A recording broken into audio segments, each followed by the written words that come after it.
பொறுப்பையும் பொது நலனையும் இரு கண்களாக கொண்டு இயங்கிக் கொண்டிருக்கிற நியூஸ் 7 தமிழ் தொலைக்காட்சியோட அன்பு நேயர்களே, உங்கள் அனைவருக்கும் அன்பான வணக்கங்கள். தீர்வுகள் பகுதியை காண்பதற்காக தேர்ந்தெடுத்த உங்கள் அன்பு உள்ளத்திற்கு நன்றி. என்னுடைய எழுத்துலக நண்பர்களில் குறிப்பிடத்தகுந்தவர் பட்டுக்கோட்டை பிரபாகர். இவர் புகழ்மிக்க ஒரு தமிழ் வார இதழிலே ஒரு பயணத்தொடர் ஒன்றை எழுதி கொண்டிருக்கிறார். இப்பொழுதும் தாய் மண்ணே வணக்கம் என்பதுதான் அந்த தொடரினுடைய தலைப்பு. தாய் மண்ணே வணக்கம் என்றதும் உடனே நம்முடைய தாய் மண்ணை குறிப்பிடுகிறார் என்று எடுத்துக்கொள்வதுதான் இயல்பு. ஆனால் அவர் சொல்வது தாய்லாந்து மண்ணே வணக்கம் என்பதைத்தான் அவர் மிக அழகாக தாய் மண்ணே வணக்கம் என்று சொல்லியிருக்கிறார். அதிலே தாய்லாந்தை பற்றிய பல பயண குறிப்புகளை கொடுத்து கொண்டிருக்கிறார். மிக சுவையாக இருக்கிற. நானும் தாய்லாந்து சென்றவன். அவருடைய பார்வை வித்தியாசமாகவும் சுவையாகவும் இருக்கிறது. அதை படித்து கொண்டிருக்கிறேன். அப்படி படித்து கொண்டிருக்கிற பொழுது அவர் சொல்லுகிறார், தாய்லாந்திலே ஊர் முழுக்க மதுக்கடைகள் இருக்கின்றன, எங்கு பார்த்தாலும் மதுக்கடைகள் இருக்கின்றன. ஆனால் எங்குமே நான் அந்த மதுவை அருந்தியவர்கள் வாந்தி எடுத்து தரையிலே மட்டாந்து கிடந்து நான் யாரையுமே இதுவரைக்கும் பார்த்ததில்லை. அது மட்டுமல்ல, அந்த ஒரு அளவுக்கு அதிகமாக குடிக்கிற நபர்களையும் நான் பார்த்ததில்லை. அவ்வளவு கட்டுப்பாடோடு இருக்கிறார்கள் என்று தாய்லாந்து மக்களை அவர் வியந்து போற்றுகிறார். மது பார்களில் கூட கண்ணியம் காக்கிறார்கள். அவ்வளவு கண்ணியமாக நடந்து கொள்கிறார்கள். அங்கே கலாட்டா இல்லை, போராட்டம் இல்லை, பிரச்சனைகள் இல்லை, கைகலப்புகள் இல்லை, பாட்டில் உடைப்புகள் இல்லை. அதுவே அமைதியாக நடக்கிறது. எனக்கு எவ்வளோ வியப்பாக இருக்கிறது தெரியுமா என்று அவர் அந்த நாட்டினுடைய மக்களுடைய குடிப்பழக்கம் கூட எவ்வளவு ஒரு வரையறுக்கப்பட்ட கோட்டுக்குள் இருக்கிறது என்பதை மிக அழகாக சொல்லியிருக்கிறார். இதன் மூலமாக அவர் தன்னுடைய ஏக்கத்தை சொல்லாமல் சொல்லுகிறார் என்றுதான் எடுத்துக்கொள்ள வேண்டியிருக்கிறது. இங்கே என்ன நடக்கிறது என்பதை அவர் சொல்லாமல் சொல்லுகிறார். அவையெல்லாம் அங்கே இல்லை என்று சொன்னால் என்ன பொருள்? அவையெல்லாம் இங்கே நடக்கின்றன என்பதைத்தான் அவர் சொல்லாமல் சொல்லுகிறார். இந்த லாட்டரி சீட்டை எடுத்துக்கொள்வோம். அதிலே கூட தமிழகத்திலே அது தடை செய்யப்பட்டிருக்கிறது. உலகத்தினுடைய கண்ணியமான நாடுகளில் ஒன்று என்று சிங்கப்பூரை மதிக்கிறோம். ஒரு மிக உயர்ந்த நாடு என்று அமெரிக்காவை நாம் சொல்லுகிறோம். ஆனால் இந்த நாடுகளெல்லாம் லாட்டரி சீட்டுகள் தடை செய்யப்பட்டுவா இருக்கின்றன? இல்லை. சிங்கப்பூரிலே லாட்டரி சீட்டு உண்டு, அமெரிக்காவிலே லாட்டரி சீட்டு, உலகின் பல பகுதிகளிலும் வளர்ந்த நாடுகளிலே கூட லாட்டரி சீட்டு உண்டு. ஏன் இந்தியாவிலே கூட சில மாநிலங்களிலே லாட்டரி சீட்டு தடை செய்யப்படவில்லை. ஆனால் தமிழகத்திலே ஏன் தெரியுமா தடை செய்யப்பட்டிருக்கிறது?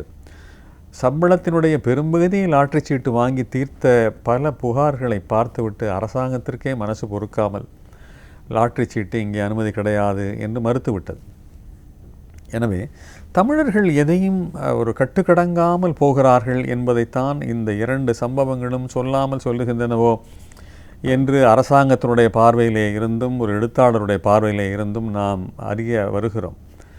சங்க காலத்திலே அன்னம் என்று ஒரு பறவை இருந்ததாம். அதிலே ஒரு பாத்திரத்திலே ஒரு பாலை வைத்து விட்டால் அந்த அன்னம் பாலை குடிக்கிற பொழுது அதில் இருக்கிற தண்ணீர் சத்தை மட்டும் விட்டுவிட்டு பாலை மட்டும் குடித்து விடுமாம். இதை நம்புவதா வேண்டாமா என்பதை நான் உங்களுடைய ஒரு முடிவிற்கே நான் விட்டு விடுகிறேன். ஆனால் சங்க இலக்கியத்தில் இதை பற்றிய குறிப்பு வருகிறது. ஆனால் நம்முடைய மக்கள் அன்னப்பறவைகள் அல்ல. இங்கே மதுவை தாராளமாக இறைத்துவிட்டு, லாட்டரி சீட்டை தாராளமாக இறைத்துவிட்டு, அதையெல்லாம் தொடாதீர்கள், அதையெல்லாம் பயன்படுத்தாதீர்கள், குடிக்காதீர்கள் என்று சொன்னால் அவர்கள் கேட்பதற்கு தயாராக இல்லை என்பதனாலே தான் அந்த தடை வந்துவிட்டது. எனவே மதுக்கடைகளை மதுவை கிடைக்கும்படி அனுமதித்துவிட்டு அதை சாப்பிடாதீர்கள், அது உடல்நலத்திற்கு தீங்கானது என்கிற பிரச்சாரம் எல்லாம் இங்கே எடுபடவில்லை என்பதைத்தான் இங்கே நாம் பார்க்கிறோம். ஆனால் ஒரு தனி மனிதனாகிய தனி பெண்ணாகிய நந்தினி என்பவர் அந்த மது இயக்கத்துக்கு எதிராக ஒரு பெரிய போராட்டமே நடத்தி வருகிறார். 23 வயது மட்டுமே ஆகிற அந்த நந்தினி, இன்னும் திருமணமாகாத இந்த இளம்பெண், இதுவரை மது எதிர்ப்பு போராட்டங்களில் 63 முறை சிறை சென்றிருக்கிறார் என்று சொன்னால் நம்ப முடிகிறதா? வயது 23ஆம், சிறை சென்ற எண்ணிக்கை 63ஆம். எப்படி இருக்கிறது பாருங்கள். எப்பொழுது பார்த்தாலும் சிறைக்கு போவார் போல, உடனே வந்தவது உடனே போராட்டம் நடத்துவார் போல, உடனே சிறைக்கு போவார் போல, அப்படி ஒரு எதிர்ப்பாளராக ஒரு இளம் பெண் திகழ்கிறார் என்பதை எண்ணும் பொழுது அந்த பெண்ணை எண்ணி வியக்காமல் இருக்க முடியவில்லை. இவர் ஒரு முறை மெரினா கடற்கரையிலே துண்டு பிரச்சாரமாக மது அருந்தாதீர்கள், உடல்நலத்திற்கு கேடு, மதுவை புறக்கணிங்கள் என்பதை போன்ற வாசகங்கள் கொண்ட வெறும் தவறான வாசகங்கள் எதுவும் இல்லை. மதுவை விலக்க வேண்டும் என்கிற நல்ல நோக்கத்திலே அவர் துண்டு பிரச்சாரங்களை அங்கே மெரினாவிலே அமர்ந்திருக்கிற இடத்திலே கொடுத்திருக்கிறார். உடனே அவரை கைது செய்து புழல் சிறையிலே அடைத்து விட்டார்கள். சமுதாயம் பிரச்சனைகளில் உழல்கிறதே என்பதற்காக ஒரு பெண் போராடுகிறார், ஆனால் அவரை பிடித்து புழல் சிறையிலே வைக்கிறார்கள். இதுதான் இந்த சமுதாயத்திலே புரியாத புதிர் என்று அவரே வியக்கிறார். சிறை வாழ்க்கை நியாயப்படி ஒரு பெண்ணிற்கு, இளம் பெண்ணிற்கு எப்படிப்பட்ட பாடத்தை தந்திருக்க வேண்டும்? இனிமேல் இப்படிப்பட்ட போராட்டமெல்லாம் நமக்கு தேவையில்லை, நாம் உண்டு, நம்முடைய வேலை உண்டு என்று இருக்க வேண்டியதுதான், இப்படிப்பட்ட போராட்டங்களுக்காகலாம் இங்கே இருக்க முடியாது என்று தானே ஒரு முடிவுக்கு வருவார். ஆனால் இவருடைய சிறை வாழ்க்கை என்பது இவருக்கு நெஞ்சுரத்தை தான் வளர்த்திருக்கிறது. நாம் மேலும் போராட வேண்டும் என்கிற உணர்வைத்தான் தந்திருக்கிறது. அது மட்டுமல்ல, சிறையிலே சந்தித்த சில கதாபாத்திரங்கள், சக கைதிகள் எல்லாம் சொல்லுகிற செய்திகளை பார்த்த பொழுது மது என்பது எவ்வளவு கொடுமையான விஷயம் என்பதைத்தான் அவர் மேலும் மேலும் அழுத்தமாக பதித்துக் கொள்கிறார். எனவே வெளியிலே வந்தாலும் திரும்ப திரும்ப நான் மதுவுக்கு எதிராக நான் போராடியே தீர்வேன் என்று தான் இவர் செய்தியாக சொல்லுகிறார். சிறை வாழ்க்கையை பற்றி சொல்லுகிற பொழுது ஒரு வியப்பான ஒரு செய்தியை சொல்லுகிறார். சிறையிலே கொடுமை என்னவென்றால், சக கைதிகளோடு அடைக்காமல் தனிமை சிறை கொடுக்கிறார்கள் அல்லவா, அதுதான் இருப்பதிலே மிக கொடுமை என்று சொல்கிறார். அந்த செய்தி உண்மையிலே சிறை போகாத பலருக்கோ வெளியில் இருக்கிற நமக்கோ ஒரு வித்தியாசமான செய்தியாகப்படுகிறது. தனிமை சிறை என்பது மிக கொடுமையான ஒன்று என்று நந்தினி சொல்லுகிற பொழுது, ஓஹோ அப்படியா செய்தி என்று நமக்கு தெரிந்து கொள்ள வேண்டியிருக்கிறது. முறையாக சட்டம் படித்த பட்டதாரி இவர். ஆனால் இவர் தன்னை வழக்கறிஞராக பதிவு செய்து கொள்ள முடியாத அளவிற்கு இவர் மீது வழக்குகள், அவ்வளவு வழக்குகள் இருக்கின்றன. எல்லா வழக்குகளும் மதுவிலக்குக்காக இவர் மேற்கொண்ட முயற்சிகள், போராட்டங்கள் தான், வேறு விதமான வழக்குகள் எதுவும் இல்லை. பொதுமக்களுக்கு இவர் இடையூறு விளைவித்தார் என்கிற வழக்கு, உண்ணாவிரதம் இருந்ததை கூட தற்கொலை முயற்சி என்பதாக ஜோடிக்கப்பட்ட வழக்கு. அது மட்டுமல்ல, காவல்துறைக்கு எந்த விதத்திலும் இவர் கட்டுப்படாதவராக இருக்கிறார், சட்டம் ஒழுங்கை இவர் சீர்குலைக்கிறார், பாதிப்பு ஏற்படுத்துகிறார் என்பது மாதிரியான வழக்கு. பொது சொத்துக்களுக்கு சேதம் விளைவித்தார் என்பது போன்ற வழக்கு கூட. அதை பற்றியெல்லாம் அறியாதவர் நந்தினி. ஆனாலும் இப்படிப்பட்ட வழக்குகளெல்லாம் அவர் மீது ஜோடிக்கப்பட்டன என்பதாக அவர் சொல்லுகிறார். திருப்பத்தூரிலே இவர் ஒரு முறை போராடி மதுவுக்கு எதிராக அவர் போராடிய பொழுது காவல்துறையை தாக்கியதாக கூட ஒரு வழக்கு பதிவு செய்யப்பட்டிருக்கிறது. எனவே சில நேரங்களில் வழக்குகள் எப்படியெல்லாம் ஜோடிக்கப்படும் அல்லது மாறும், ஒரு இளம்பெண் மீது, ஒரு வெறும் மதுவுக்கு எதிராக போராடுவோர் மீது எப்படியெல்லாம் குற்றச்சாட்டுகள் வரும் என்பதற்கு நந்தினியுடைய போராட்டங்கள் தான் உதாரணமாக இருக்கின்றன. நந்தினியை பொறுத்தளவில் அவருடைய சொந்தக்காரர்களாம் கேட்பார்களாம், ஏம்மா உனக்கு இந்த வேலை, வக்கீல் தொழில் படிச்சிருக்கிற, அந்த தொழிலை செய்யாமல் எதுக்குமா இந்த மாதிரி போராட்டம் சிறைகிறேன்னு ஒரு சம்பாதிச்சு நல்ல இதுக்கு வர்றது உருப்பட்டு வர்ற வழியை பாரு என்றெல்லாம் சொல்வார்கள். ஆனால் இந்த மது எதிர்ப்பை போராளி இருக்கிறாரே, அதையெல்லாம் காதிலே வாங்கிக் கொள்ள தயாராகவே இல்லை. அவ்வளவு மதுவை பற்றி எவ்வளவு எதிர்ப்பு கருத்து இருந்தால் இன்னும் தன்னுடைய வருமானத்தை எல்லாம் விட்டுவிட்டு இவ்வளவு முறை சிறை சென்று ஒரு இளம் பெண்ணுக்கு என்ன அவசியம்?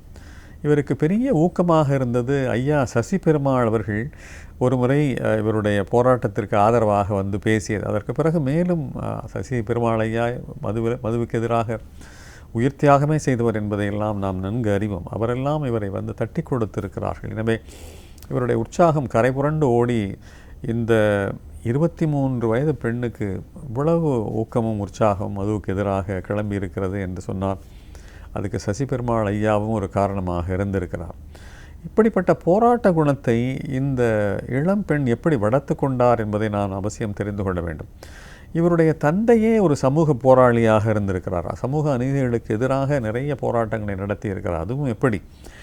இவருடைய தந்தை இருக்கிறாரே வேளாண்மை துறையிலே நல்ல பொறுப்பில் இருந்தவர். ஆனால் அந்த வேளாண்மை துறை பொறுப்பை ராஜினாமா செய்துவிட்டு அதன் பிறகு சமூகத்திற்காக போராடி இருக்கிறார், அநீதிகளை தட்டி கேட்டிருக்கிறார். இப்படியெல்லாம் அவருடைய வாழ்க்கை சென்றிருக்கிறது. அதை பார்த்து பார்த்து வளர்ந்தவர் நந்தினி.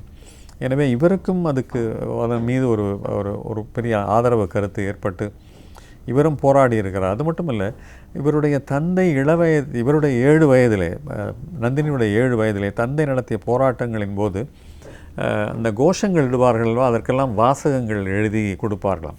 அந்த கோஷங்களை இவர் முதலிலே சொல்வாராம். 7 வயது நந்தினி சொல்வாராம். அதை மற்றவர்கள் அதை மறுபடியும் சொல்வார்களாம். இப்படியெல்லாம் 7 வயதிலேயே தயாராகியிருக்கிறார். அது மட்டுமல்ல, தன்னுடைய தோழிகளுடைய வாழ்க்கையிலே ஏற்பட்ட சில அவர் தந்தைமார்கள் நடந்து கொண்ட விதம், அவருடைய அண்ணன்மார்கள் மதுவினால் கெட்டுப்போன ஒரு வாழ்க்கை, உயிரிழந்த சம்பவங்கள், அநியாயமாக வாழ்க்கையை தொலைத்த சம்பவங்கள் எல்லாம் கேள்விப்பட்டு இவருடைய நெஞ்சுரம் மேலும் அதிகமாக ஆகியிருக்கிறே தவிர குறையவே இல்லை. மக்கள் நலன் காக்க வேண்டிய ஒரு அவசியம் எனக்கு இருக்கிறது. ஆனால் மக்கள் நலன் காக்க வேண்டிய அரசு ஏன் இப்படி ஒரு கொள்கையை எடுத்து மதுவை பரப்பி கொண்டிருக்கிறது, மதுவை விற்று கொண்டிருக்கிறது என்பது புரியாத புதிராக இருக்கிறது. மக்களுடைய நலனுக்காகத்தானே அரசு என்றெல்லாம் இவர் சிந்திக்கிற இளம் நந்தினி இதை மக்கள் இயக்கமாக ஆக்குகிற வரைக்கும் நான் இதை விடமாட்டேன் என்பதிலே மிக தீவிரமாக இருக்கிறார். சமூக அவலங்கள், பிரச்சனைகள் இவ்வளவுக்கும் மதுதான் மூல காரணமாக இருக்கிறது என்று இந்த இளம்பெண் நம்புகிறார். அது மட்டுமல்ல, இருளை பற்றி நாம் நொந்து கொள்வதை விட நாம் ஒரு ஒளி விளக்கை ஏற்றி வைத்தால் அந்த இருள் விலகிவிடும் அல்லவா? அப்படி சமூக இயக்கமாக மாற்றி நாம் மதுவை விலக்குவதற்கு என்னாலான முயற்சியை நான் செய்வேன், நான் ஓயமாட்டேன் என்கிற போராட்டத்திலே நந்தினி இருக்கிறார். இந்த இளவயதிலே போராடும் குணம், அநீதிகளை கண்டு ஒரு பெண் அடங்கி போய்விடக்கூடாது என்கிற செய்தியை பல பெண்களுக்கு சொல்வதாக நான் உணர்கிறேன். அதைத்தான் இந்த நேரத்தில் நாம் அடிக்கோடிட்டு எடுத்துக்கொள்ள வேண்டிய செய்தியாக எனக்கு தோன்றுகிறது. மீண்டும் சந்திப்போம் நண்பர்களே. வணக்கம்.